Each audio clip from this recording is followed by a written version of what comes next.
A piece of Atlanta's HBCU history goes up in flames once again. This morning, our 11 Alive Sky Tracker flew over the fire at the former Gaines Hall near the Morris Brown and Clark Atlanta campuses. You can see the flames on the roof and the thick smoke that could be seen for miles. The building is 154 years old, built in 1869. And that's why it's considered one of the oldest buildings in the city of Atlanta. 11 Alive's Bobeth Yates was on the scene today and has more. The flames are out, fire crews are gone, and the streets have been reopened. But the damage from this latest blaze has the future of the historic building in jeopardy.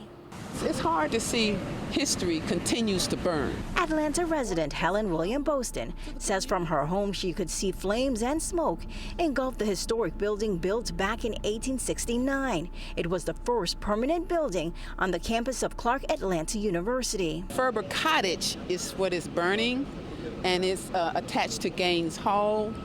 And how I feel about that is very hurting because they're trying to get themselves back together. Gaines Hall caught fire back in 2015, and another fire occurred at the Ferber Cottage portion of the building in 2019. There was another blaze in 2023.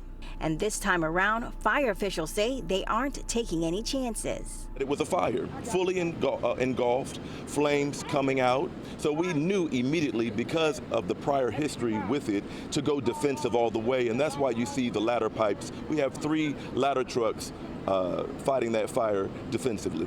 And while the cause of the fire is still under investigation, those who live in the area believe it may have been caused by a vagrant taking shelter in the building. And Williams Boston has a message for that individual. Don't burn us down because we're trying to build up. And the fact that this is a historical location, we need it back. We need this back in our community. Now, we did briefly speak to representatives from Clark Atlanta University, and while they acknowledge an investigation is underway into the blaze, they say they could not provide any details or comments on the fire. Live in Atlanta, Bobeth Yates, 11 Alive News.